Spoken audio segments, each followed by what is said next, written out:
हां माताजी थोडं मुलांना ना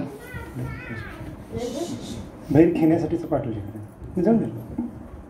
हां कृष्णा नाही पाठवू शकता. बाहेर खेळायला जाणार बाहेर खेळायला पाठवा मुलांना जाऊन जाऊन काही कथा कीर्तनाच्या वेळी येतील आणि ते नाचायला जाऊन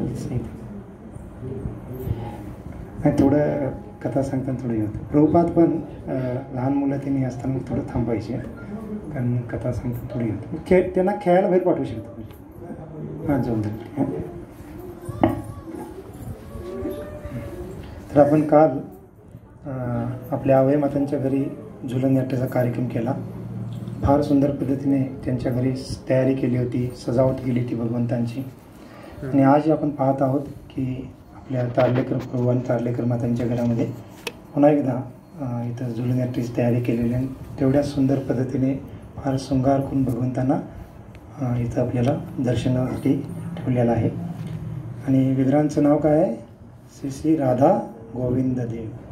तर आवय मातांच्या घराच्या विग्रह आहेत त्यांचंही तेच नाव आहे आणि इथेही तेच आहे. मग आपण काल झुलन यात्रेचा जो कार्यक्रमाचा मागचा जो उद्देश काय आहे याच्यावर चर्चा केली होती. त्याच्या पुढेच आपण थोडी आज चर्चा करू.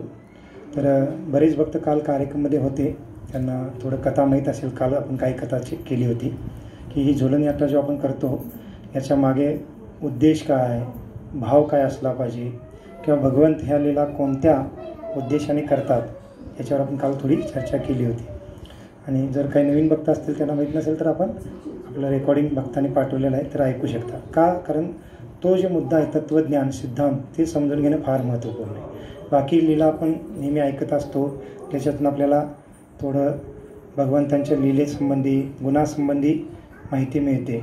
भगवंत कशी कार्य करतात, भगवंत भक्तांवर कशी कृपा करतात हे सर्व कळतं. परंतु सिद्धांत किंवा तत्त्वज्ञान हे समजणं तेवढंच महत्त्वपूर्ण आहे.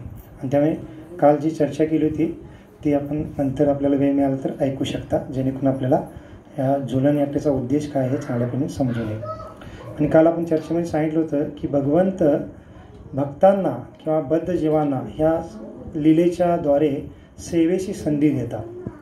कारण आपण भगवंतांच्या धामातून भगवंतांची सेवा सोडून भगवंतांना प्रसन्नता देण्याचं आपलं कार्य सोडून या भौतिक जगामध्ये स्वतः भोग करण्याच्या उद्देशाने किंवा आनंद घेण्याच्या उद्देशाने आलेलो आहे.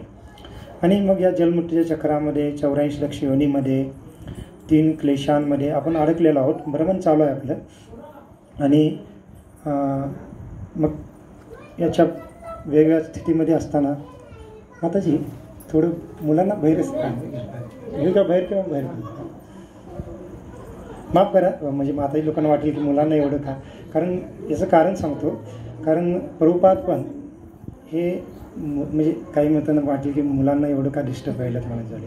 कारण सांगतो की प्रभुपाद किंवा आचार्यांना माहीत असतं की कथा चालू असताना जे आवाज दरवाजाचा आवाज पण असेल ते असेल, मुलांचं रडणं असेल, मुलांचं काही असं आवाज करणं आहे, हे काही वाईट शक्तींना आकर्षित करतं. मग हे त्याच्या मागचं सायन्स आहे. ते आपल्याला माहीत. आपण आता मुलांप्रती आपण जरा प्रेम असतं मुलांनी तर चांगलं, मग त्यांना लाभ होतोच त्याचा. परंतु कथेच्या वेळेला त्यांना ते समज रुची म्हणजे लहान आहे, त्यांना काही कळत नसतं, मग ते दंगातीन करत असतात. त्यामुळे प्रभुपाद पण त्यांना मग थोडं बाहेर हे करण्याचं सांगायचे की आपल्या यात्रेमध्ये वेगवेगळ्या ठिकाणी गेल्यानंतर पण मुलांसाठी वेगळा विभाग केलेला असतो लहान मुलांसाठी. आणि माताजी लोक तिथं घेऊन जाऊन बसतात आणि ह्याच्यामध्ये आपल्या रेडिओवर आपलं रेकॉर्डिंग चालू असतं, ते लांबूनच ऐकतात जेणेकरून तिथं आवाज जाऊ नये. आणि दरवाजाचा पण आवाज येत असेल जर आपण उघडताना ते, तर अशा काही गोष्टी असतात त्या अशा शक्तींना आकर्षित करतात. आणि त्यामुळे आपलं काय होते कॉन्सन्ट्रेशन किंवा आपलं ध्यान किंवा भाव तो राहत नाही. त्यामुळे दरवाजा पण बंद करू शकता. मुलांना तिकडे बाहेर खेळायला पाठवू शकता. हां नाही, कारण मी बऱ्याच वेळा सांगतो त्यामुळे भक्तांना वाटेल की मुलांच्याबद्दल प्रयोजन एवढं का दोष आहे. नाही, लहान मुली देवावरची फुलं असतात पण तो कथेच्या वेळेला असं थोडं चांगलं जातं. आणि कीर्तनाच्या वेळेला मग जोरात नाचून उड्या मारू द्याल, जोरात आवाज करून काय नाही, तेवढा आनंद त्यांना मिळत असतो.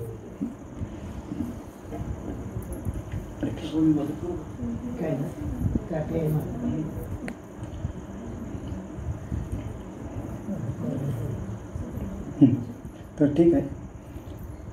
आपण सांगत होतो की आपण या जन्ममृत्यू चक्रामध्ये किंवा 3 क्लेशांमध्ये अडकलेलो आहोत, भ्रमण करत आहोत आणि याच्यातून मुक्त होण्याचं एकच साधन आहे, ते म्हणजे भगवंतांची शरणागती, भगवंतांची सेवा करणं. जेव्हा आपण भगवंतांची सेवा करतो, भगवंतांना प्रसन्न करतो, तेव्हा मग काय होतं की एक प्रकारे आपल्या या भोगभावनेतून आपण मुक्त होऊ लागतो आणि भगवंतांच्या धामामध्ये जाण्यासाठी पात्र होऊ लागतो.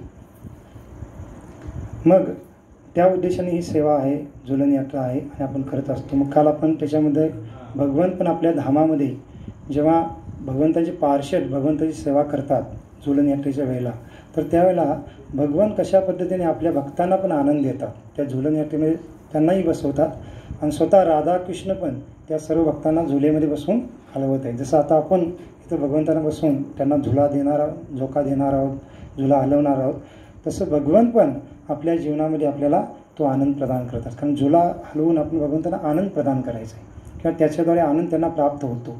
तर तो आनंद आपल्याला तर लगेच भगवंत तिथं झुलेमध्ये बसवण्याची संधी देणार नाहीत, आपली तेवढी योग्यता नाही आहे किंवा, परंतु जो आनंद त्यांनी प्राप्त केलेला आहे तो आनंद आपल्या जीवनातल्या वेगवेगळ्या प्रसंगामध्ये भगवंत आपल्याला अनुभवायला निश्चित देतील आणि त्याच्याद्वारे आपल्याला आणखीन वेगळ्या सेवेची संधी पण उपलब्ध करून देतील आणि त्यासाठी हा उत्सव आहे. आणखीन काल आपण सांगितलं होतं की मग रघुनाथ दास गोस्वामी यांच्या जीवनातील प्रसंग सांगितले की जेव्हा आपण भगवंताची सेवा करतो, भक्ती करतो, तर भगवंत पण आपल्या भक्तांची सेवा करण्यासाठी, त्यांना आनंद देण्यासाठी वेगळ्या पद्धतीने कार्य करतात, लीला करतात. मग काल आपण रघुनाथ दास गोस्वामींच्याबद्दल चर्चा केली होती.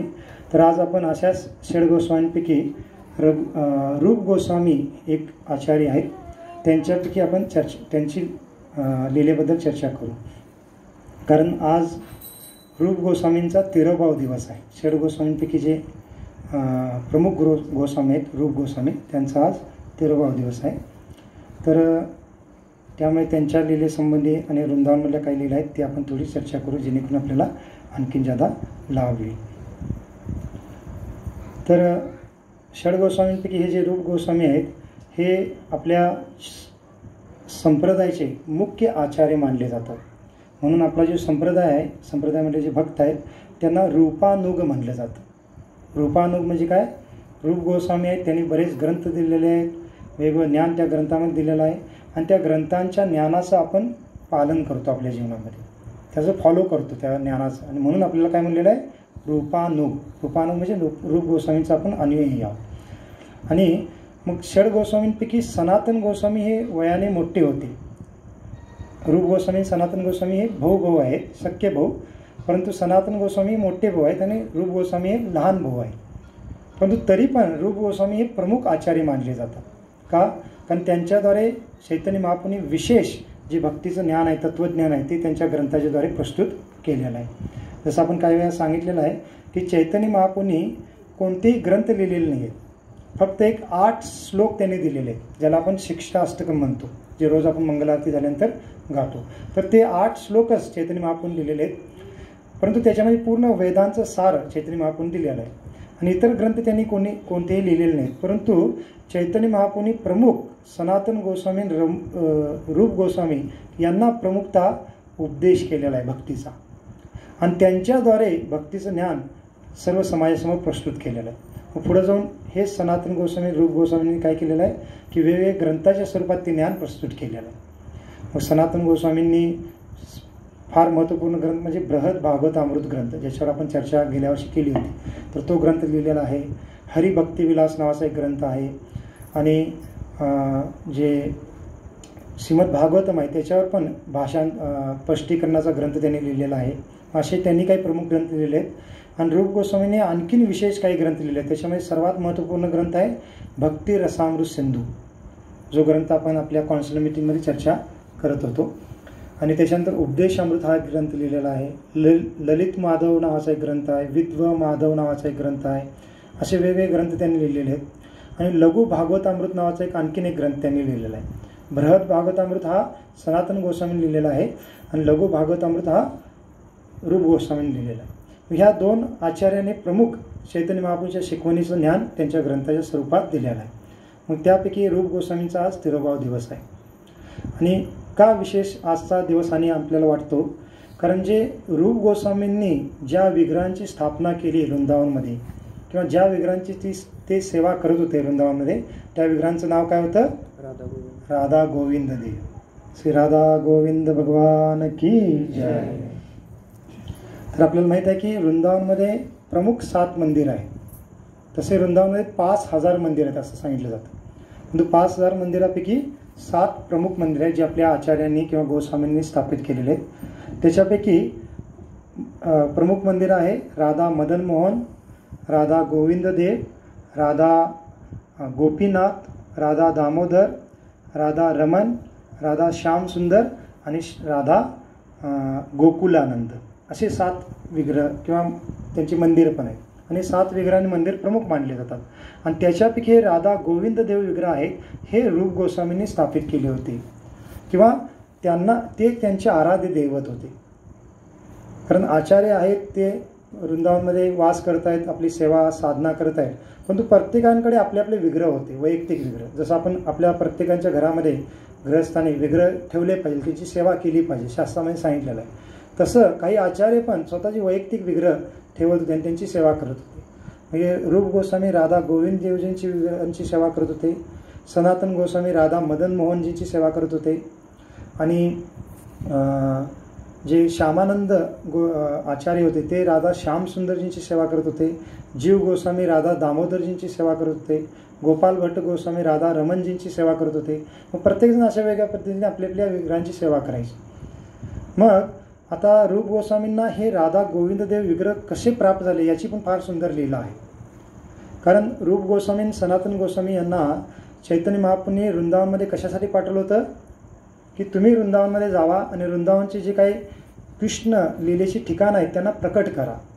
कारण काळाच्या ओघामध्ये सर्व लीलास्थली उल्लुप्त झाल्या होत्या आणि त्या लीलास्थलींना पुन्हा प्रकट करणं आवश्यक होतं, प्रचारासाठी, भक्तांना, बद्ध जीवांना दर्शन करण्यासाठी. मग आपण काही दिवसापूर्वी एका ठिकाणी सांगितलं होतं आम्ही की लोकनाथ गोस्वामी नावाचे एक आचार्य होऊन गेलेत आपल्या गुरुशिष्य परंपरेमधले चैतन्य महाप्रभूंच्या पार्षदांपैकी. तर त्यांना पहिला चैतन्य महाप्रभूंनी पाठवलं होतं आणि त्याच्यानंतर रूप गोस्वामी सनातन गोस्वामींना पाठवलं होतं. ह्या 3 आचार्यांनी प्रमुखतः सर्व लीलास्थळे शोधून काढलेले, प्रकट केलेले. जसं लोकनाथ गोस्वामी होते, त्यांच्या विग्रहांचं नाव होतं राधा विनोद आणि त्यांचे विग्रह तर फार विशेष होते. वृंदावनमधले ज्या लीलास्थळे आहेत त्यांनी कसं शोधून काढलेले आहेत लोकनाथ गोस्वामींनी की ते विग्रह काय करायचे, विग्रह स्वतःच एका झोळीमध्ये बांधून आपल्या गळ्यामध्ये ठेवायचे. लोकनाथ गोस्वामी कुठे इकडे तिकडे ठेवायचे नाहीत, गळ्यामध्ये घालूनच ते भ्रमण करायचे. वृंदावनवासींनी बऱ्याच वेळा त्यांना सांगितलं की आम्ही तुमच्या विग्रहांसाठी राधा विनोदजींसाठी मंदिर बांधू, सर्व काही सेवेची व्यवस्था करू असं म्हणाले होते. परंतु त्यांना इतकं भगवंताप्रती प्रेम होतं की ते आपल्या हृदयाच्या वक्षस्थळाच्या पासून दूर करू इच्छित नव्हते आणि ते एका झुलीमध्ये बांधून नेहमी आपल्या वक्षस्थळावर किंवा गळ्यामध्ये घालायचे. आणि मग भ्रमण करत असताना वृंदावनमध्ये इतके विशेष लीला घडायची की जे राधा विनोद भगवंत आहेत, जे त्यांचे विग्रह ते झोलीतून खाली यायचे, प्रकट व्हायचे स्वयं. आणि ज्या ठिकाणी ते भ्रमण करत आहेत तिथे एखादी विशेष लीला घडली आली आहे कृष्णांची, तर ते विग्रह स्वतः लोकनाथ गोस्वामींना काय सांगायचे की इथं आम्ही रासलीलेची लीला केलेली होती. म्हणजे आता लीला ठिकाणं लुप्त झालेले आहेत, परंतु स्वयं भगवंत लोकनाथ गोस्वामींना ते सांगायचे की अशा पद्धतीने इथं ही लीला घडलेली आहे, इथं शक्तासुराचा वध केलेला आहे, इथं बकासुराला वध केलेला आहे, इथं केशीचा वध केलेला आहे, इथं आम्ही ब्रह्मांड घाटवर मी मातेला माझ्या मुखामध्ये ब्रह्मांड दर्शन करवलं होतं. तर हे लीलास्थळी सर्व लुप्त झाल्या परंतु स्वयं भगवंताने दाखवलेले आहेत. पण आपल्याला कधी विचार पडेल की 5000 वर्षापूर्वी ह्या लीला झाल्या होत्या, अजून पण ते ठिकाण कशी माहीत आहेत लोकांना, है ना. तर ह्या अशा पद्धतीने भगवंत लीला करतात आणि स्वतः दाखवून देतात. त्यामुळे हे पूर्णतः लीलास्थळी आहेत, हे प्रमाणित आहे कारण भगवंताने स्वयं त्याला प्रकट केलेलं आहे. तसंच मग आता रूप गोस्वामी सनातन गोस्वामी पण वेगवेगळ्या लीलास्थळी शोधत होते. त्याच्यामध्ये रूप गोस्वामींना माहीत होतं की वृंदावनमध्ये 3 प्रमुख विग्रह होते जे वज्रनाभ यांनी स्थापन केले होते. वज्रनाभ कोण आहेत? श्रीकृष्णाचे पंतू. श्रीकृष्णाचे मुलगा आहेत प्रद्युम्नाचे मुलगा आहेत अनिरुद्ध, म्हणजे अनिरुद्ध कृष्णांचे नातू झाले आणि अनिरुद्धांचे पुत्र आहेत वज्रनाभ. मग जेव्हा प्रभात क्षेत्रामध्ये द्वारकेमध्ये यादवांच्यामध्ये आपापसामध्ये संघर्ष होऊन सर्व यादव कुळ नष्ट झाला, तेव्हा फक्त ब्रजनाभ काय होते, पुरुषांमध्ये जिवंत होते, कारण ते छोटे बालक होते आणि बाकी सर्व स्त्रिया अजून होत्या. मग आता सर्व यादव कुळ नष्ट झाल्यानंतर कृष्ण बलरामजी सर्वजण अंतर्धान झाल्यानंतर मग जे परीक्षित महाराज आहेत दिल्लीमध्ये जे हस्तिनापूर होतं, तर हस्तिनापूरमधले आता पांडवांच्या नंतर परीक्षित महाराज राजा म्हणले होते. मग परीक्षित महाराजांनी वज्रनाभजींना मथुरेचं राजा बनवलं आणि मथुरा नगरी पुन्हा स्थापन केली. कारण मथुरेतून जेव्हा सर्व मथुरावासी द्वारकेमध्ये गेले होते तर मथुरा नगरी आता पूर्णतः निर्जन झाली होती, परंतु वज्रनाभजींनी पुन्हा मथुरा नगरी स्थापन केली. का? कारण भगवंतांच्या अंतर्धानानंतर द्वारका नगरी काय झाली होती, नष्ट झाली होती. आता मथुरा नगरी स्थापन केली आणि मथुरा नगरीमध्ये काही विग्रहांची स्थापना केली. कोणी? वज्रनाभजींनी. वज्रनाभ जे होते भगवंताचे पंतू. मग त्यापैकी 4 विग्रह प्रमुख मानले जातात. त्यातले 3 विग्रह हे भगवंतांचे आहेत आणि 1 विग्रह आहेत वृंदादेवीचे. वृंदादेवी म्हणजे आपली तुळशी महाराणी. मग ते तुळशी महाराजांचे 1 विग्रह त्यांनी स्थापन केले आणि बाकी 3 विग्रह भगवंतांचे म्हणजे कोणते? एक आहेत केशवदेव, यांना 3 देव असंही विग्रहांना नाव दिलं जातं. एक आहेत केशवदेव. केशवदेवांची स्थापना वज्रनाभजींनी भगवंताचे जन्म ठिकाण आहे मथुरेमध्ये तिथं स्थापन केली. त्यानंतर दुसरे आहेत बलदेव. बलदेव म्हणजे बलरामजींच्या विग्रहांची स्थापना केली. त्यांची स्थापना वज्रनाभजींनी दाऊजी नावाचे एक गाव आहे वृंदावनमध्ये तिथं स्थापना केली. आणि तिसरे विग्रह होते गोविंद देव आणि त्या विग्रहांची स्थापना जे गोवर्धन पर्वत आहे त्या गोवर्धन पर्वताच्या पायथ्याशी केली. मग तिथं अजूनही ते मंदिर म्हणजे तिथं हरिदेव नावाचं मंदिर आहे आणि त्या ठिकाणी गोविंददेवजींची पण विग्रहांची सेवा किंवा मंदिराची स्थापना वृंदावनमध्ये केली होती असं म्हणलं.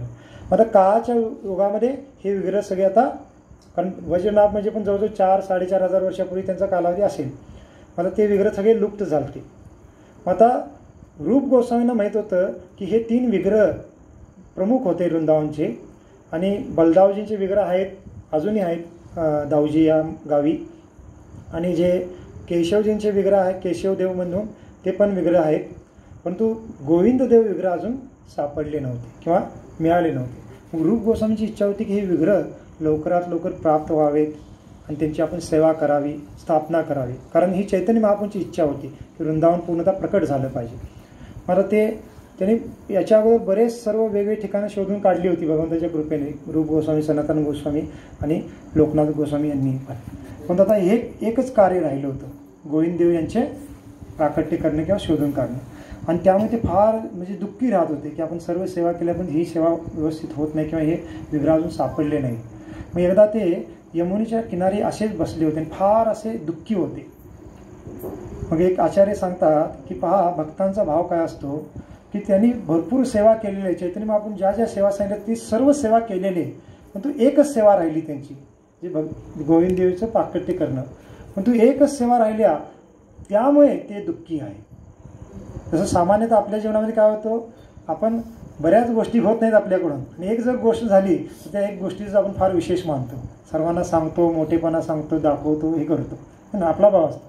भरपूर काही गोष्टी होत नसतात परंतु एखादी गोष्टी पण चुकून होते त्याचा भरपूर आपण मोठेपणा घेत असतो. परंतु भक्तांचा भाव काय असतो की ते भरपूर सेवा करतात परंतु एखादी छोटीशी सेवा राहिली तर त्याचं त्यांना फार म्हणजे दुःख वाटत असतं. बाकी सेवा केल्याला त्यांना काही विशेष वाटत नसतं, परंतु ही एक सेवा राहिली ही पण झाली पाहिजे. मग तशापर्यंत फार दुःखी होते. मग काय होतं की यमुना किनाऱ्यात बसलेले असताना तिथं मग एक फार सुंदर बालक, जो गोचारण करणारा बालक असतो, गायींचं रक्षण करणारा, असा बालक तिथं येतो. त्यांच्या फार सुंदर असं त्यांनी पितांबर धारण केलेलं आहे आणि गोचारण करणारे जे बालक असतात तसं त्यांनी कमरेला एक सेला बांधलेला आहे, आपल्या मस्तकावर सुंदर असं फेटा बांधलेला आहे, हातामध्ये लकोटी आहे गायींना चालन करण्याची. आणि अशा पद्धतीने तो तिथं बालक आला आणि तो म्हणाला की हे बाबा तुम्ही असं दुःखी का बसलेला आहात. मग रूप गोस्वामी तेव्हा त्यांच्याकडे पाहतात तर त्यांना फार विशेष आकर्षण वाटतं त्या बालकाबद्दल, कारण इतके सुंदर तो बालक होता. आणि आता रूप गोस्वामी एकदम एवढे श्रेष्ठ भक्त आहेत आणि तो एक छोटा बालक आहे, बालकाबद्दल सोबत कोण काय बोलतं साधारणतः, परंतु त्या बालकाचं सुंदरता पाहून त्याच्याप्रती इतके आकर्षित होतात की त्यांना मनोमन वाटतं की आपल्या मनातील हा जो खंत आहे, दुःख आहे ते त्याला सांगावं. आणि रूप गोस्वामी सांगतात की अशा पद्धतीने जे गोविंद देवचे विग्रह आहेत ते मला सापडत नाहीत, ते प्रकट होत नाही आहेत आणि म्हणून मी दुःखी आहे. माझी इच्छा आहे की ते विग्रह मिळावेत. मग तो बालक म्हणतो की हे बाबा, म्हणतो तुम्ही एवढे दुःखी का होत आहात, मला माहीत आहे ते विग्रह कुठे आहे आणि चला मी तुम्हाला दाखवतो, असं तो बालक म्हणतो. तर मग आता हे पण त्याच्याप्रती इतके आकर्षित झाले होते, ते उडतात आणि त्या बालकासोबत जातात आणि तो बालक एका विशेष ठिकाणी घेऊन जातो.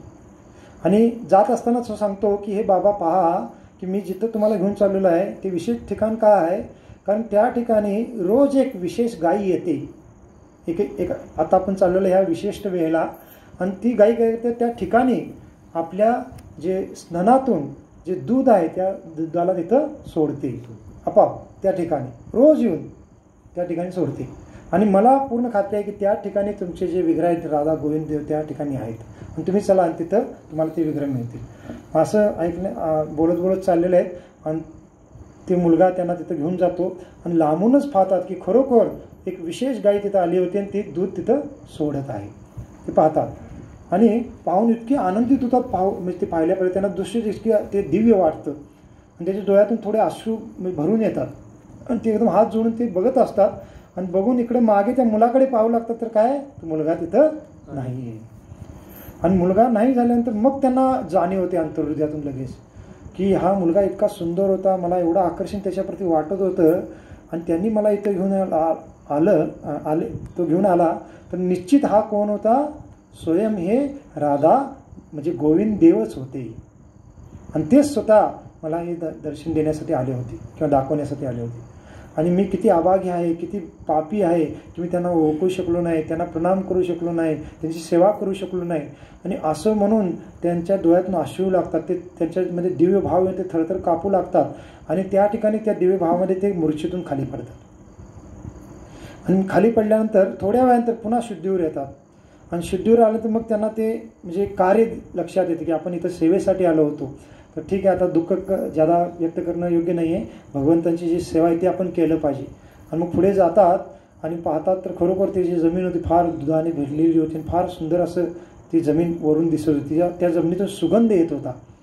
मग त्यांना खात्री पडते आणि लगेच व्रजवासींना ते बोलवतात, त्यांना सर्व प्रसंग सांगतात. आणि या ठिकाणीच गोविंद देव आहेत म्हणून त्यांना त्या वृंदावनवासींना ते तिथं खोदायला लावतात. आणि जेव्हा तिथं खोदणं चालू होतं तर खोदता तर हे पण सांगितलेलं आहे, आचार्य सांगतात की आकाशातून आकाशवाणी होते. आणि आकाशवाणीमध्ये कोणाचा आवाज आहे, आचार्य सांगतात की स्वयं बलरामजी बोलतात आणि म्हणतात की तुम्ही ज्या ठिकाणी खोदा तिथेच तुम्हाला गोविंद देवजींचे विग्रह मिळतील. आणि त्यामुळे तुम्ही काय करा, तिथं खोदणं सुरू ठेवा आणि तुम्हाला तिथं मिळतील निश्चित. अशा पद्धतीने आकाशवाणी होते. आणि मग खोदत फार खोदल्यानंतर खरोखर थोड्या वेळानंतर स्वयं गोविंद देव त्या ठिकाणातून प्रकट होता. श्री गोविंद देव भगवान की जय. आणि पहा, मग असे गोविंद देवचं प्राकट्य त्या ठिकाणी होतं. जे वृंदावनवासी उभे होते ते पण एकदम भावविवर होतात, फार आनंदित होतात. काही जण कीर्तन करू लागतात, नृत्य करू लागतात, जोरात आनंदाचा म्हणजे आनंदाचा भाव प्रकट करू लागतात. आणि जे रूप गोस्वामी ते पण फार आनंदित होतात, कारण त्यांची हीच इच्छा होती. आणि मग ह्या विग्रहांना फार म्हणजे चांगल्या पद्धतीने मग जे वृंदावनवासी ते आहेत त्या विग्रहांना म्हणजे एक मंदिर बांधून त्या ठिकाणी पुन्हा स्थापन करतात. आणि हे विग्रह कुणी बनवलेले होते, स्वयं वज्रनाभजींनी बनवलेले होते. आणि मग रूप गोस्वामी मग चैतन्य महाप्रभूंना जगन्नाथपुरीमध्ये, कारण चैतन्य महाप्रभू जगन्नाथपुरीमध्ये राहत होते संन्यास दीक्षा झाल्यानंतर. मग जगन्नाथपुरीमध्ये ते एक पत्र पाठवतात की जे राधा गोविंद जे आहेत त्यांचं प्राकट्य झालेलं आहे आणि त्यांची स्थापना केलेली आहे. आणि मग त्यावेळेला जे चैतन्य महाप्रभू आहेत ते आणखीन एक गोस्वामी जे आचार्य आहेत आपल्या षड गोस्वामींपैकी, त्या गोस्वामींना रूप गोस्वामींना मदत करण्यासाठी पाठवतात. आणि ते दुसरे गोस्वामी कोण आहेत, रघुनाथ भट्ट गोस्वामी. 6 गोस्वामींपैकी एक हे आहेत. 2 रघुनाथ गोस्वामी आहेत, एक रघुनाथ दास गोस्वामी आणि एक रघुनाथ भट्ट गोस्वामी. कालची जी आपण 2 कथा सांगितल्या त्या कोणासोबत घडलेल्या आहेत, रघुनाथ दास गोस्वामींच्या सोबत. आणि आता जे चैतन्य महाप्रभूंच्या द्वारे पाठवलेले हे कोण आहेत, रघुनाथ भट्ट गोस्वामी. जरा थोडं आपण लक्षात ठेवू शकतो. मग रघुनाथ भट्ट गोस्वामींना चैतन्य महाप्रभू रूप गोस्वामींना मदत करण्यासाठी पाठवतात. रघुनाथ भट्ट गोस्वामी येतात, रूप गोस्वामींना भेटतात. आणि मग रूप गोस्वामी रघुनाथ भट्ट गोस्वामींना सेवा देतात राधा गोविंद देवजींची, आणि ती सेवा करू लागतात. रघुनाथ भट्ट गोस्वामींना फार सुंदर कुकिंग येत होतं. आणि ते फार सुंदर पद्धतीने भगवंतांना भोग बनवून ते सेवा करायचे. आणि रघुनाथ भट्ट गोस्वामी रूप गोस्वामींच्याकडून दीक्षा पण घेतात आपले गुरु म्हणून. आणि पुढे जाऊन काय होतं की रूप गोस्वामींचा ध्येय त्याग झाल्यानंतर मग रघुनाथ भट्ट गोस्वामींकडे ह्या विग्रहांची पूर्ण सेवा येते. आणि आत्ता जे वृंदावनमध्ये राधा गोविंददेव मंदिर आहे फार मोठं आहे. आपल्याला तर लक्षात नसेल, आपण यात्रेमध्ये गेलो तेव्हा त्या मंदिराचं दर्शन केलेलं आहे, परंतु एक्झॅक्टली आपल्याला मंदिर कसं आहे ते लक्षात नसेल. तर ते मंदिर किती मोठं आहे म्हणजे आत्ता सध्या 2 मजली आहे, परंतु जेव्हा ते बांधलं तेव्हा ते 7 मजली होतं. फार मोठं मंदिर होतं ते. आत्ता 2 मजले ते पण इतकी भव्य वाटतं, तर 7 मजली किती असेल आपण कल्पना करू शकत नाही, एवढं मोठं मंदिर होतं. आणि ते कोणी बांधलेलं आहे? रघुनाथ भट्ट गोस्वामींनी बांधलेलं आहे, रूप गोस्वामींच्या अंतर्धानानंतर. आणि कोणाच्याद्वारे बांधलेलं आहे? तर त्यावेळेचे राजपूत जे होते राजस्थानमध्ये, त्यांचे राजा जे प्रमुख होते त्यांचं नाव होतं मानसिंग, राजा मानसिंग. तर हे रघुनाथ भट्ट गोस्वामींचे शिष्य बनले. आणि त्यांची इच्छा होती की आपण काही सेवा करावी आपल्या गुरूंची किंवा वृंदावनमध्ये. तर मग रघुनाथ भट्ट गोस्वामी त्यांना सांगतात की राधा गोविंददेवजींच्यासाठी विशेष मंदिर बांधा. हे जे राधा गोविंददेवजींचं मंदिर आहे वृंदावनमध्ये ते सर्वात मोठं मंदिर आहे. म्हणजे आत्ताही त्याचे 5 मजले पाडलेले आहेत, तरी पण एवढं मोठ्या स्वरूपात ते मंदिर आहे. आणि 5 मजले कुणी पाडलेले आहेत? औरंगजेबनी पाडले त्यावेळेला. तर का? त्याचं कारण म्हणजे ते वृंदावनमध्ये मंदिर आहे आणि त्याच्या 7व्या मजल्यावर जो काही दिवा लावला जात होता, म्हणजे पहिला जे मशाल असायच्या किंवा त्याचा जो कळस असायचा तो आग्र्याच्या किल्ल्यातून दिसायचा. म्हणजे एवढं ते मोठं मंदिर होतं. आणि ह्या असुरी लोकांना मग ते पाहायला योग्य वाटत नाही किंवा सहन होत नाही. त्यांनी मग जे बऱ्याच काही भारतामध्ये त्या कालावधीमध्ये मंदिरं पाडली, त्याच्यामध्ये हे पण मंदिर त्यावेळेला पाडलं. आणि म्हणलं जातं जेव्हा पहिले वरचे 5 मजले पाडले गेले, सर्वच मंदिर पाडणार होते. आणि त्याच दरम्यान हे जे विग्रह आहेत राधा गोविंद देव विग्रह ते मग जयपूरला आणलेले आहेत. म्हणजे आत्ता ते विग्रह मूळ विग्रह वृंदावनमध्ये नाही आहेत. आता मंदिर आहे ते मोठं 2 मजले असलेलं, कारण वरचे 5 मजले पाडले गेले, 2 मजले आहेत अजून, परंतु विग्रह तिथं नाहीत. का? कारण जेव्हा सैनिक आले ते पाडण्यासाठी प्रयत्न करत होते, तर पुजाऱ्यांनी काय केलं, त्या विग्रहांना राजस्थानमध्ये शिफ्ट केलं, जयपूरला. कारण जयपूरमध्ये राजपूतांचं राज्य होतं, तिथं राजपूत होते, तिथं ते सुरक्षित राहतील म्हणून. आणि आत्ताही ते विग्रह जयपूरमध्ये पूजले जातात. जयपूरमध्ये त्यांचं मंदिर आहे विशेष, आणि ते राजघराण्याच्याद्वारे सर्व सेवा केली जाते. तर हे जे विग्रह आहेत, तर तिथले जे राजे होते त्यांनी फार चांगल्या पद्धतीने तिथे स्थापित केले, त्यांची सेवा सुरू केली. आणि आपल्या संप्रदायाच्या काही शिष्यांना तिथं सेवेसाठी ठेवलं, आणि आज पण ती सेवा चालू आहे. आणि म्हणून जयपूरला गुप्त वृंदावन पण म्हटलं जातं, कारण वृंदावनच्या विग्रह तिथं गेलेले. आणि इकडं काय झालं की 2 जे मंदिर राहिले ते पण पाडण्याचं का राहिलं? कारण सांगितलं जातं जेव्हा ते सैनिक पाडत होते तर वरचे 5 मजले पाडले, पण तो जे शेवटचे 2 मजले पाडले जात होते किंवा पाडणार होते, तेव्हा म्हणे ते जे मंदिर आहे फार जोरात हलू लागलं, जसं भूकंप आल्यासारखं. आणि ते सर्व सैनिक इतके घाबरले की आता आपल्या अंगावर हे सर्व पडेल, म्हणून तिथून ते भयभीत होऊन पळून गेले, बाहेर आले. आणि ते इतके भयभीत झाले की पुन्हा त्यांनी पाडण्याचा म्हणजे प्रयत्न केला नाही. मग त्यामुळे आत्ता ते 2 मजली जे मंदिर आहे ते आपल्याला पाहायला मिळतं. परंतु तिथं जे आत्ता विग्रह पूजले जातात ते प्रतिरूप विग्रह आहे, म्हणजे मूळ विग्रह नाही आहेत. मग नंतर भक्तांनी हे मुघलांचं राज्य गेल्यानंतर मग आपल्या भक्तांनी पुन्हा एक प्रतिरूप विग्रह तिथं स्थापन केले. मग त्यांना पण राधा गोविंद देव म्हणतात. परंतु जे मूळ विग्रह कुठं आहेत? जयपूरमध्ये, ज्या विग्रहांना रूप गोस्वामींनी शोधलं होतं, जे वज्रनाभजींनी स्थापित केले होते. फार सुंदर विग्रह आहेत, आज पण ते जयपूरमध्ये पूजले जातात. फार मोठे आहेत, जवळजवळ 4 फूट उंच असतील. आणि जयपूरमध्ये पण आज पण सकाळी जी मंगल आरती होते तिथली 4:30च्या दरम्यान, तर हजारो लोक तिथं दर्शनाला येतात मंगल आरतीला. हजारो, आपल्या इथं 5,000 भक्त येतात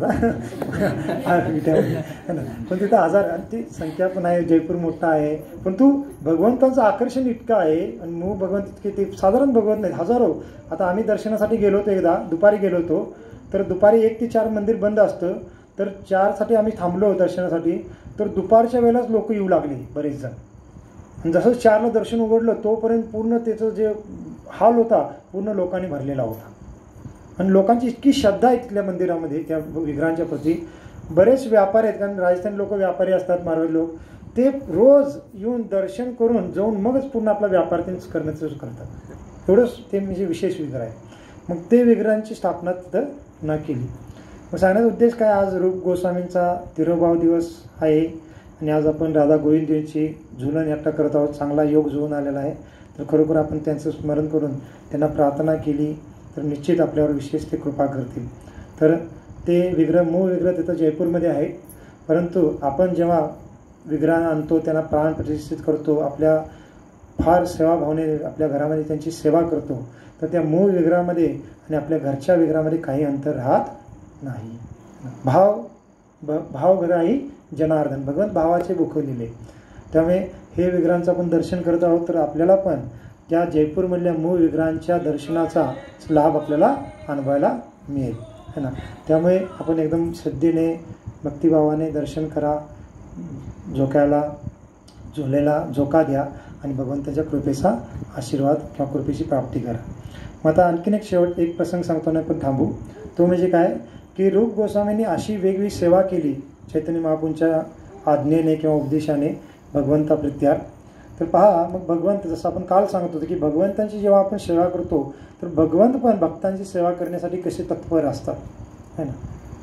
तर आपण नेहमी आपल्या मराठीमधले गीत आहे, देवांचाही देव करतो भक्तांची साखरी, है ना.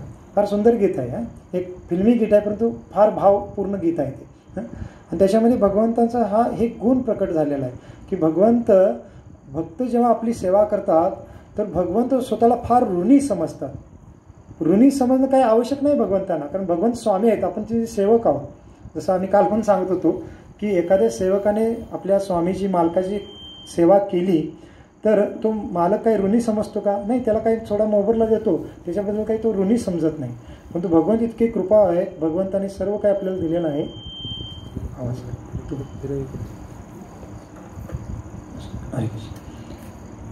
आपल्याला हे शरीर दिलेलं आहे, शरीरामध्ये शक्ती दिलेली आहे, आपल्याला कार्य करण्याचे जे काही बल आहे ते त्यांनी दिलेलं आहे.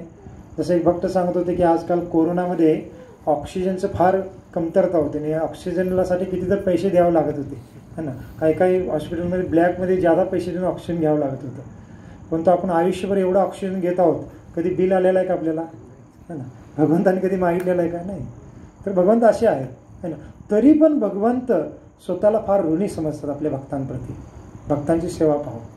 आता रूप गोस्वामी, सनातन गोस्वामी एवढे भगवंताची सेवा करत आहेत. स्वयं हे राजघरा म्हणजे राजव्यवस्थेमधले होते. नवाबभूषण बंगालमधला जो राजा होता त्याचे हे प्रधानमंत्री आणि अर्थमंत्री होते.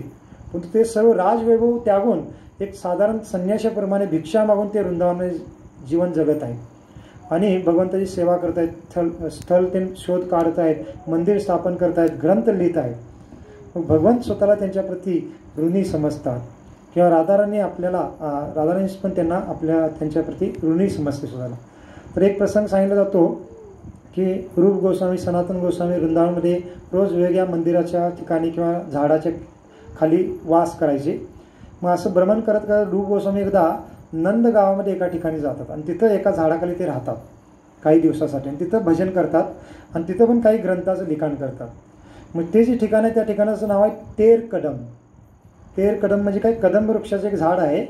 आणि त्या ठिकाणी भगवान श्रीकृष्ण काय करायचे, जेव्हा गोचारण करायला जायचे आणि परत यायचे संध्याकाळी, तर त्या त्या कदमाच्या झाडावर चढून गायी सर्व खाली एकत्रित व्हायच्या आणि भगवंत त्या गायींची मोजणी करायची.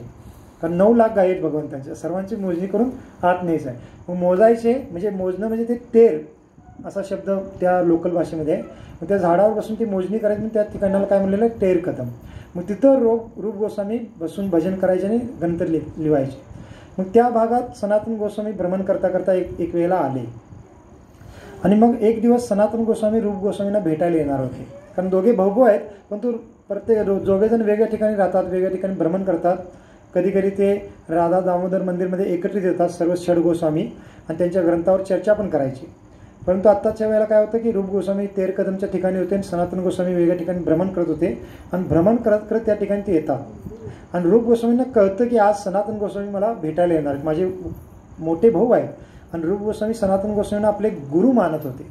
माझे गुरु सनातन गोस्वामी आता येत आहेत, तर त्यांच्या प्रसन्नेसाठी मी काहीतरी सेवा केली पाहिजे. आणि त्यांना वाटतं की माझ्याकडे काही साहित्य असतं तर मी फार सुंदर काहीतरी गोड पदार्थ बनवला असता सनातन गोस्वामीसाठी, असं ते विचार करतात. पण त्यांच्याकडे काहीच नाही, कारण ते भिक्षा मागतात. भिक्षा मागून जे काही मिळतं त्याच्यावर तेच भक्षण करायचं आणि भजन करायचं, अशी त्यांची कार्य होतं. मग असं विचार करतात मग काही नाही म्हणून मग पुन्हा आपलं लिखाण जे चालू आहे ते करू लागतात. तेवढ्याच काय होतं की एक फार सुंदर एक बालिका येते तिथं, सुंदर एक बालिका आहे, गोप बालिका, आणि ती आपल्या हातामध्ये काही साहित्य घेऊन येते आणि रूप गोस्वामींना म्हणते की हे बाबा पहा, म्हणते माझ्या मातेने तुमच्यासाठी काही साहित्य पाठवलेलं आहे. आणि काय काय साहित्य आहे त्याच्यामध्ये दूध होतं, तांदूळ होतं, साखर होती आणि केसर होतं आणि जे काय आणि म्हणजे ड्रायफ्रूट असतात असे काही साहित्य होते. आणि मग हे ते देते, दाखवते आणि म्हणते की बाबा पहा हे तुमच्यासाठी आणलेलं आहे, तुम्ही घ्या. आणि मला माहीत आहे तुमचे आज गुरु तुमच्याकडे येणार आहेत आणि त्याच्यासाठी तुम्हाला काहीतरी पदार्थ बनवायचा आहे आणि त्यासाठी मी तुम्हाला हे आणलेलं आहे. मग आणि पुन्हा तीच बालिका काय म्हणते की तुम्ही जरा तुमच्या सेवेमध्ये व्यस्त आहात आणि तुमची इच्छा असेल तर मी ह्याद्वारे एक तुमच्या गुरूंसाठी किंवा भगवंतासाठी खीर बनवू का, असं ती म्हणते बालिका. मग रूप गोस्वामी ठीक आहे तू बनव म्हणते, बनव म्हणतात ते. आणि मग ही बालिका काय करते, त्या सर्व पदार्थाद्वारे फार सुंदर एक खीर बनवते आणि रूप गोस्वामींना देते. आणि ठीक आहे बाबा म्हणते मी आता निघते, आणि ती बालिका निघून जाते. मग आता ही जी खीर आहे मग रूप गोस्वामी भगवंतांना अर्पण करतात विग्रहांना आणि मग ठेवतात आणि सनातन गोस्वामीला त्यांना द्यायचं म्हणून. मग सनातन गोस्वामी काही वेळानंतर येतात आणि मग रूप गोस्वामी त्यांचं स्वागत करतात, त्यांना प्रणाम करतात आणि मग त्यांच्या प्रसन्नेसाठी ही जी खीर आहे बनवली त्यांना खाण्यासाठी देतात. मग रूप गोस्वामी प्रसन्न होतात की खीर फार सुंदर आहे म्हणून आणि ते खाऊ लागतात. आणि जसं पहिला घास ते आपल्या मुखामध्ये टाकतात तर त्यांच्या शरीरामध्ये दिव्य भाव प्रकट होऊ लागतात आणि ते म्हणतात की ही खीर कुणी बनवलेली आहे, तुला कुणी दिली ही खीर, असं ते एकदम विचारू लागतात. आणि ते विचारता विचारत्या त्यांच्या डोळ्यातून अश्रू येत आहेत, त्यांचं शरीर थरथर कापू लागतं, त्यांच्या शरीरावर रोमांच उभे राहतात आणि बोलण्याचं पण त्यांना सरळ म्हणजे असे अडकुडू लागतात, एवढं ते दिव्य भावामध्ये येतात ते खीर खाल्ल्यामुळे. ते विचारतात. मग त्यावेळी रूप गोस्वामी म्हणतात हे काही मी बनवलेलं नाही आहे, एक बालिका आली होती फार सुंदर होती आणि तिने हे साहित्य आणलं होतं आणि तिनेच ही खीर बनवलेली. आणि हे जेव्हा सांगतात तेव्हा सनातन गोस्वामींना म्हणजे जाणीव होती आणि ते म्हणतात ती बालिका कुठून आली होती आणि कुठे गेली मला सांग म्हणतात. आणि ती साधारण बालिका नसणार आहे, ती निश्चित कोण होती, श्रीमती राधाराणी होती है ना. कारण अशी जी खीरची चव आहे ही भौतिक एखाद्या व्यक्तीने बनवलेल्या खीरमध्ये असू शकत नाही. आणि साधारण खीर नाही आहे, ही भगवंतांच्या धामातील स्वयं राधाराणीच्या हस्त्या बनवलेल्या खीरीचा हा स्वाद आहे असं ते म्हणू लागतं. कारण हे जे आचार्य आहेत हे आपल्या भजन क्रियेमध्ये भगवंताच्या लीलेमध्ये प्रवेश करत असतात बऱ्याच वेळेला आणि त्या लीलेमध्ये भगवंतांनी राधाराणी बनवलेले पक्वान त्यांनी खाल्लेले असतात, त्यांना माहीत आहे चव काय आहे ना, आपल्याला ते माहीत नाही परंतु त्यांना माहीत. जसं रघुनाथ दास गोस्वामीच्या बद्दल आपण काही दिवसापूर्वी सांगितलं होतं की ते 3 दिवसातून 1-2 श्वास प्यायचे, परंतु एकदा त्यांचं पोट बिघडतं आणि पोट बिघडल्यानंतर वैद्य येतात आणि त्यांचं चेकअप म्हणजे ते तपासणी करतात आणि त्यांना म्हणतात की तुम्ही निश्चित काहीतरी गोड भरपूर खाल्लेला आहे. मग त्यांचे जे शिष्य होते रघुनाथ दास गोस्वामींचे ते म्हणतात वैद्यांना तुम्ही असं का बोलतात, आमचे गुरु आहेत हे आणि 3 दिवसातून फक्त 1-2 छास पितात, छास म्हणजे ताक ते पितात आणि तुम्ही म्हणता गोड कधीच खात नाहीत. मग ते वैद्याला रागवतात. परंतु रघुनाथ दास गोस्वामी म्हणतात आपल्या शिष्यांना की नाही, ते जे वैद्य बोलत आहे ते खरं बोलत आहे. का, कारण मी म्हणजे ते आता जपाच्या वेळेला ते कसं जातं आपण विचार करू शकत नाही. मी भगवंताच्या लीलेमध्ये गेलो होतो आणि त्या ठिकाणी राधाराणी बनवली फार सुंदर अशी खीर होती आणि ती मला खाण्यास मिळाली होती आणि ती मी खाल्ली होती. आता कुठं खाल्लेलं आहे त्यांनी, लीलेमध्ये खाल्लेले, ते प्रत्यक्षात खाल्लेलं नाही, परंतु आता त्यांचं प्रत्यक्षात इथं पोट बिघडलेलं आहे. आता काही भगवंताच्या धावात ते बिघडतं असं नाही आहे, भगवंताच्या धावात पण असं होतं का अपचन किंवा हे, परंतु भगवंत किंवा आचार्यांच्या द्वारे अशा लीला म्हणजे एक प्रमाण दाखवण्यासाठी की असं आचार्य लीलेमध्ये प्रवेश करतात, ते आस्वादन करतात हे दाखवण्यासाठी भगवंत लीला करतात है ना. मग तसंच सनातन गोस्वामी रूप गोस्वामी पण लीलेमध्ये प्रवेश करत असतात, त्यांनी ते चाकलेलं आहे म्हणून ते म्हणतात की ही साधारण खीर नाही. आणि रूप गोस्वामी ती पहिला चाकली नव्हती का, कारण पहिला गुरुंना द्यायचं मग आपण घ्यायचं. मग असं म्हणल्यानंतर रूप गोस्वामी पण घेतात आणि ते पण खाऊ लागतात थोडं. आणि आचार्य भक्त सांगतात की दोघांच्या डोळ्यातून अश्रू येत आहेत आणि दुःख पण करत आहेत. का, कारण ती बालिका आली, मी ओळखलं नाही आणि सनातन गोस्वामी पण म्हणतात माझंही दर्शन झालं नाही, म्हणून ते रडत आहेत, रुदन करत आहेत, पण तू मध्ये मध्ये खात पण आहेत. कारण एवढा आनंद, चांगली खीर आहे ना, त्याला कसं आणि खात पण आहेत आणि आनंद घेत आहेत है ना. आणि वाईट पण वाटत आहे मध्ये मध्ये. का? कारण आपण त्यांना पाहू शकलो नाही, त्यांचं दर्शन करू शकलो नाही आणि त्यांची सेवा करू शकलो नाही म्हणून है ना. आणि अशा पद्धतीने काय होतं की त्यांना म्हणजे राधाराणीची कृपा प्राप्त होते. मग ह्या लीलेच्याद्वारे आपण समजू शकतो की पहा, सनातन गोस्वामी, रूप गोस्वामी सर्वस्व त्याग करून भगवंताच्या सेवेसाठी तिथं आलेले आहेत भगवंताच्या धामामध्ये आणि फार वैरागी जीवन जगत सेवा करत आहेत. तर भगवंत त्यांना प्रतिसाद कसा देतात है ना. इकडं भगवान श्रीकृष्ण त्यांना गोविंद देवचं दर्शन देण्यासाठी स्वयं येतात, त्यांना दर्शन देऊन ते सर्व दाखवतात आणि इकडं राधाराणी येऊन त्यांना अशा पद्धतीने सेवा करतात. जसं आपण काल पाहिलं की रघुनाथ दास गोस्वामींना पण कृष्ण आणि राधाराणी सेवा करत आहेत, तसं रूप गोस्वामींच्या सोबत अशी सेवा करत आहेत. मग असं आपल्या आचार्यांच्याबद्दल बऱ्याच सेवा आहेत. सनातन गोस्वामींच्याबद्दल सेवा अशा बऱ्याच लीला आहेत, गोपाल भट्ट गोस्वामींच्याबद्दल लीला आहेत किंवा रघुनाथ दास गोस्वामींच्याबद्दल लीला आहेत. आता ह्या लीला सांगत लागलो तर आपण रात्र आपली निघून जाईल, पण लीला पूर्ण होणार, एवढ्या लीला आहेत. ह्या लीलेतून सर्वांना आपल्याला काय कळतं की जेव्हा आपण भगवंतांची सेवा करतो योग्य भावनेतून, पूर्णतः समर्पित भावनेतून, तर भगवंत त्यांच्या सेवेच्याद्वारे आपल्याला प्रतिसाद देतात है ना. कारण भगवंतांना भक्तांची सेवा करायला फार आनंद मिळतो आणि फार भक्तांना ते आनंद प्रदान करतात सेवेच्याद्वारे. आणि इथं पहा, स्वयं राधाराणी आली आणि सनातन गोस्वामी, रूप गोस्वामीची सेवा म्हणजे स्वतः बनवून खीर त्यांना दिली है ना. किती विशेष भाग्य आहे त्यांचं है ना. मग तसंच हे झुलन यात्रेचा उद्देश हाच आहे की भगवंतांच्या झुलेला फक्त आपण धक्का द्यायचा आहे. किती आपण काल म्हणलो 5-10 सेकंद, एक अर्धा मिनिट है ना, पण तो तेवढ्याने भगवंत हा किती मोठी सेवा केला तुम्ही है ना. म्हणजे भगवंत असा भाव आहे भगवंतांचा. आता आपल्याला कोणीतरी एका झोक्यावर मी बसून आणि झोका दिला तर आपण कधी लक्षात ठेवू का ते है ना, किंवा काही विचार पण करणार नाही है ना. आणि कोणी म्हणलं की तुला झोका दिला का लई उपकार केलास का असं पण म्हणू आपण त्याला है ना. पण तो भगवंत इतके कृतज्ञ आहेत की छोट्या छोट्या सेवेला पण भगवान फार मोठ्या स्वरूपात पाहतात है ना. म्हणून जगन्नाथजींचं रूप तसं आहे, मोठे डोळे आहेत त्यांचे की छोट्या सेवेला ते मोठं करून पाहतात आणि मोठ्या स्वरूपात प्रतिसाद देतात, कृपा प्रदान करतात है ना. आणि त्याचंच एक स्वरूप आहे की झुलन यात्रेमध्ये आपण भगवंतांना बसवलेलं आहे आणि भगवंतांना आपण झुला पकडून थोडं हलवायचं आहे, भगवंतांना प्रार्थना करायची आहे, भगवंतांना आपलं जीवन समर्पित करायचं आहे. त्याच्या अगोदर आपण कीर्तन करून भगवंतांना प्रसन्नता प्रदान करायची आहे. आणि पहा, भगवान निश्चित आपल्याला जसं रूप गोस्वामी, सनातन गोस्वामी, रघुनाथ दास गोस्वामी यांना प्रतिसाद दिला भगवंतांनी त्यांच्या कृपेच्याद्वारे, तसा आपल्यालाही निश्चित देतील. आपल्याला आता समोर येऊन अशा पद्धतीने देणार नाहीत, आपली तेवढी योग्यता नाही. परंतु जर आपल्याला दृष्टिकोन असेल तर आपल्या जीवनामध्ये छोट्या छोट्या स्वरूपात भगवान तसा प्रतिसाद देत आहेत हे निश्चित आपल्याला अनुभवायला येईल. परंतु तो दृष्टिकोन असला पाहिजे, तो पाहण्याचा भाव असला पाहिजे. भाव नसेल तर आपल्याला ते कळणार नाही, परंतु भाव असेल, दृष्टिकोन असेल तर खरोखर आपल्याला लक्षात येईल की भगवंत आपल्याकडे पाहत आहे, आपल्याला प्रतिसाद देत आहे आणि त्यामुळे आणखी जादा सेवाभाव आपला वाढतो. तर झुलन यात्रेचा उद्देश तोच आहे आणि त्यामुळे आज आपण पुन्हा इथं संधी मिळत आहे. आणि ह्यावर्षी आपल्याला फार कृपा आहे की आपल्याला 5 दिवस सलग झुला यात्रा करण्याची संधी आहे. तर अवय मातांच्या घरी पण आता 5 दिवस सलग झुलन यात्रा होत आहे, इथंही होत आहे. आणि मग आपण आता काल, आज काही भक्तांना काल पण संधी मिळाली, आज पण मिळाली. आता 2-3 दिवस कार्यक्रम नाहीत, याचा अर्थ संधी मिळत नाही असं नाही. तर आपण वेळ मिळाला तर इथे या किंवा अवय मातांच्या घरी जावा, तिथं जाऊन आपण झुलन यात्रा म्हणजे भगवंतांना झुला हलवा, थोडे दर्शन करा, पुन्हा घरी जाऊ शकता है ना. हे 3-4 दिवसच कार्यक्रम आहे आणि अशा पद्धतीने पूर्ण 5 दिवसाचा लाभ प्राप्त करू शकता. आणि नाही शक्य झालं तर किमान 1-2 दिवस आपण झालेला आहे, त्याचा पण लाभ आपल्याला होणारच आहे. तर ठीक आहे, तसं लीला भरपूर आहेत, पण आता वेळ आपल्याला बरं कमी पडेल, तिथं आपण थांबूया. श्रील प्रभुपाद की, अनंत कोटी वैष्णव वृंद की, निताय गौर प्रेमानंदे हरि हरि. ठीक आहे, तर पुन्हा आपण जरा बसून थोडं कीर्तन करू, बसूनच सर्वांनी करायचं आणि पुन्हा मग आपण जेव्हा सांगू तर कीर्तन चालू असताना मग हळूहळू समोर येत आपण झुला हलवत हे करा. आणि मग पुन्हा काय ज्यांना इच्छा आहे त्यांनी बसून मग कीर्तन करत जाऊ शकता.